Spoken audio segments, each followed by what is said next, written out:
नमस्कार, स्वागत एवं अभिनंदन पुनः मेरे चैनल अक्षय ज्ञान पे। जो पेपर आपका हिंदी है, ये सामान्य हिंदी का पेपर है आपका। सामान्य हिंदी का जो पेपर है आपका, जो आने वाला है 22 फरवरी को। और ये जो आपको बताने जा रही हूँ, ये जो है आपका 10वीं के कक्षा के छात्रों के लिए बहुत महत्वपूर्ण है। ठीक है, कि निम्नलिखित शब्दों के विभक्ति और वचन बताइए। प्रश्न इस तरह से आएगा आपका, निम्नलिखित शब्दों के विभक्ति और वचन बताइए। तो जो अकारांत नपुंसक, एक लिखा है मैंने, एक में ही देखिए कितनी सब कब का पूछा गया है। अकारांत नपुंसक लिंग संज्ञा शब्द है आपका फल। अगर फल का आपने संज्ञा शब्द अच्छे से याद है तो आपके भी पूरे पूरे नंबर आ जाएगा। अब हम कोई भी फल की पहले हम देख लें विभक्ति। देखिए कैसे इसको लिखना है। विभक्ति एक वचन, द्विवचन और बहुवचन, इस तरह से आपका ये होता है। विभक्ति होगी, विभक्ति आपको पता ही होंगी। प्रथमा, द्वितीया, तृतीया, चतुर्थी, पंचमी, षष्ठी, सप्तमी और संबोधन, यानी 8। हमारी विभक्तियाँ कितनी होती? 8। कर्ता वर्तमान कर्म द्वितीया को कर्म तृतीया से। अब ये देखिए, अब वचन एक वचन, द्विवचन, बहुवचन, इस तरह से आप लिखेंगे। अब फलम प्रथमा विभक्ति में एक वचन में फलम, द्विवचन में फले और बहुवचन में फलानी। तो एक वचन में फलम, द्विवचन में फले, फलानी। प्रश्न आ जाए कि फलम का, फल का प्रथमा विभक्ति लिखिए, तो आप फलम, फले, फलानी, यह लिख दिया फले। तो आप इसमें लिखना कैसे बताओगे आप? ये प्रथमा विभक्ति का द्विवचन और एक प्रथम द्विवचन है आपका, प्रथमा विभक्ति में भी आएगा, ये द्वितीय विभक्ति में भी आएगा। तो ऐसे प्रश्न पूछा जाएगा। द्वितीय में फलम, फले, फलानी। देखिए फलम, फले, ये जो आपका, अगर इसमें से कोई ऐसे मान लो फलानी लिखा है, फलानी पूछ लिया कि फलानी का आप इसमें विभक्ति और वचन बताइए, तो ये द्वितीय विभक्ति होगा आपका। ठीक है, और बहुवचन होगा। इस तरह से वचन बताना है और विभक्ति बतानी है, बस। तो आपका ये द्वितीय विभक्ति का बहुवचन फलानी अगर आ गया। अगर फलम आ गया तो आप लिखेंगे इसमें कि द्वितीय विभक्ति का एक वचन है।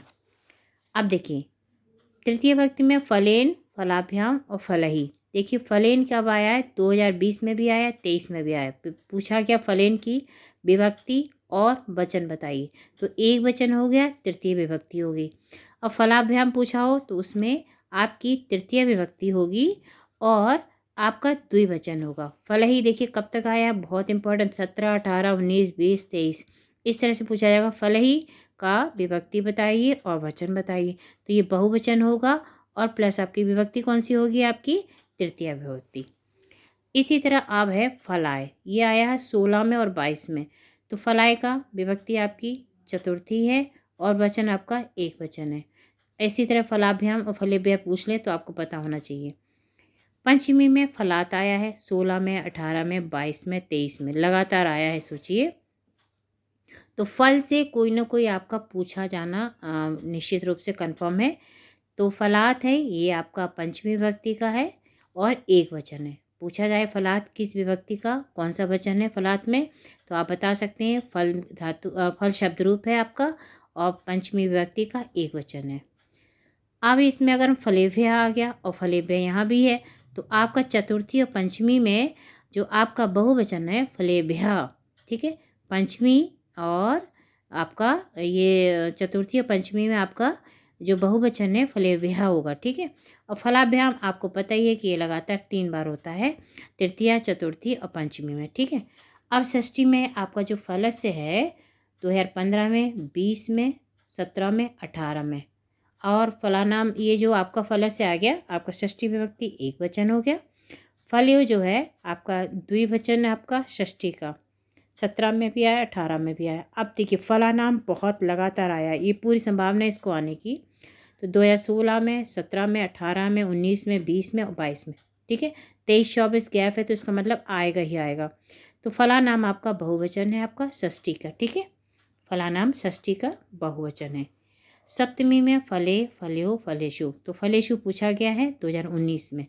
ठीक है, और संबोधन में हे फल, हे फले, हे फलानी। तो ये आप इस तरह से फल का आप देख लीजिए पूरा अच्छे से किस तरह से विभक्ति और वचन बताना है। कौन से जैसे षष्ठी पूछा, फल से पूछ लिया तो आपका षष्ठी का एक वचन है। फल पूछ गया तो षष्ठी का द्विवचन और आपका षष्ठी है। ठीक है, इस तरह से आप बताएंगे। तो अगर इसमें आप देखिए उपरोक्त की तरह वन, कमल, पुष्प, जल, मित्र, पुस्तक आदि के शब्द रूप फल के समान ही हैं। तो ये आपके बहुत ही महत्वपूर्ण जानकारी, इसको बिल्कुल रट लीजिए।